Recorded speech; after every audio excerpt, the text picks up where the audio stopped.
Bienvenue pour cette plongée sur Proxima b.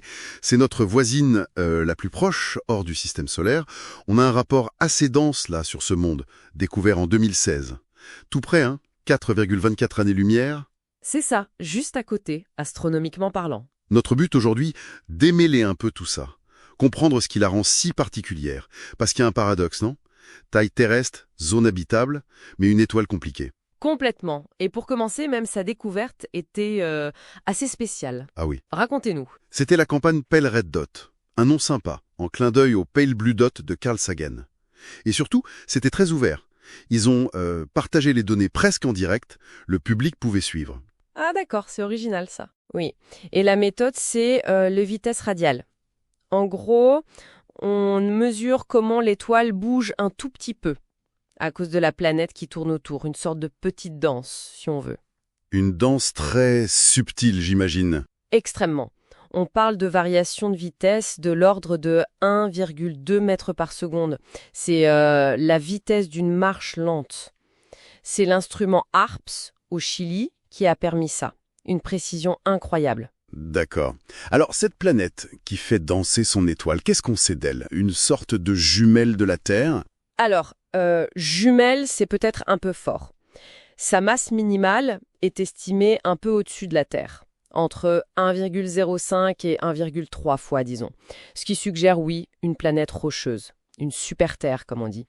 Son rayon aussi, c'est dans ces eaux-là, entre 0,94 et 1,4 fois la Terre. Donc rocheuse, un peu plus grosse, ça ressemble. Mais l'orbite, là, ça n'a rien à voir. Ah non, là, c'est radicalement différent. Elle fait le tour de son étoile en seulement 11,2 jours. 11 jours. Oui, 11 jours. Et elle est super proche, 0,05 unités astronomiques. C'est 20 fois plus près que nous du Soleil. Si près. Ça veut dire qu'elle est probablement verrouillée gravitationnellement, toujours la même face vers l'étoile. C'est le scénario le plus probable, oui. Un côté jour éternel, un côté nuit perpétuelle. Ou alors peut-être une résonance comme Mercure, un truc genre 3 tours sur elle-même pour 2 orbites. Mais dans tous les cas, oui, des conditions extrêmes. Et pourtant, elle est pile dans ce qu'on appelle la zone habitable, la zone où l'eau liquide pourrait exister. C'est ça le truc fou, non? C'est tout le paradoxe, oui. Elle reçoit environ 65% de l'énergie que la Terre reçoit du Soleil. Donc, en théorie, En théorie. sa température équilibre sans atmosphère serait autour de moins 39 degrés Celsius. Bon, c'est froid, mais potentiellement compatible avec de l'eau liquide s'il y a une atmosphère épaisse, un effet de serre. Sauf que l'étoile Proxima du Centaure, c'est pas notre Soleil tranquille, c'est une naine rouge. Exactement. Et une naine rouge très active. Une étoile à éruption. J'ai lu qu'il y a eu une éruption monstrueuse en 2017. Oui, absolument. Sa luminosité a été multipliée par 1000 en à peine 10 secondes.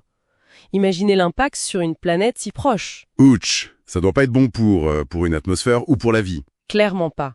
La planète se prend des doses de rayons X et UV 10 à 60 fois plus intenses que sur Terre. Et le vent stellaire. Encore pire, hein. Beaucoup plus puissant. Une pression qui peut être jusqu'à 10 000 fois plus forte.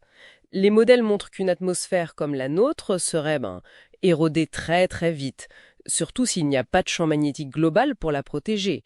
Et ça, on n'en sait rien. Donc le champ magnétique, c'est la clé en fait. C'est une des grandes inconnues, oui. Sans lui, l'eau et l'atmosphère auraient sûrement été balayées depuis longtemps. D'accord.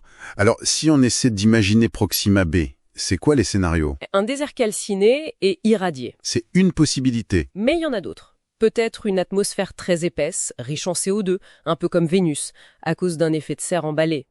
Ou au contraire, une atmosphère d'oxygène, mais pas de la vie. Juste de l'oxygène issu de la destruction de l'eau par les UV. Ah oui, un faux positif en quelque sorte. Voilà. Certains modèles parlent aussi d'un monde océan, recouvert d'eau. Ou alors ce concept de planète œil. Planète œil. Oui, avec de l'eau liquide seulement dans une zone limitée, une sorte d'anneau entre le côté jour et le côté nuit, là où la température serait plus clémente. Si une atmosphère ou un océan arrive à répartir un peu la chaleur, quoi. Fascinant. Tant de possibilités. Et si peu de certitudes. Et l'observer directement, c'est compliqué. Très compliqué. Le gros problème, c'est qu'elle ne transite pas. Elle ne passe pas pile devant son étoile vue de la Terre. Donc on ne peut pas analyser la lumière de l'étoile qui traverse son atmosphère. Exactement. C'est la méthode la plus puissante qu'on ait pour les exoplanètes, et là, on ne peut pas l'utiliser. C'est frustrant. Qu'est-ce qu'on peut faire alors? Le James Webb? On essaye, oui. Le JWST pourrait détecter la chaleur émise par la planète elle-même, sa courbe de phase thermique.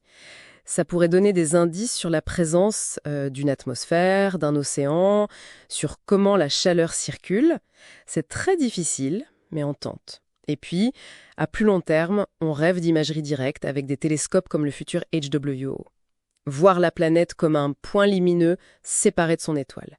Et il y a aussi ce projet un peu fou, Breakthrough Starshot, envoyer des microsondes à une fraction de la vitesse de la lumière vers Alpha du Centaure. Oui, Proxima est dans ce système, ce serait la cible logique.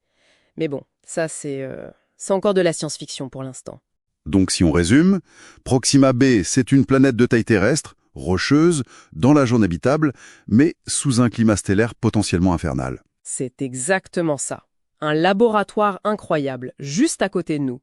Elle nous oblige à repenser ce que habitable veut dire. Et c'est d'autant plus important que les naines rouges, comme Proxima du Centaure, sont les étoiles les plus communes de la galaxie, c'est ça? Tout à fait. Il y en a des milliards. Comprendre Proxima b, c'est potentiellement comprendre le sort d'innombrables autres mondes. Donc, ce qu'on retient, c'est ce contraste. Notre voisine la plus proche, un monde plein de promesses théoriques, mais confronté à des défis énormes. Un vrai test pour la résilience planétaire. Exactement. Et pour notre imagination aussi. Et je voudrais finir avec une pensée. Si jamais la vie avait pu s'adapter à un environnement aussi extrême, à quoi ressemblerait-elle? Et surtout, comment est-ce qu'on pourrait la détecter, la reconnaître depuis la Terre? Ça laisse songeur.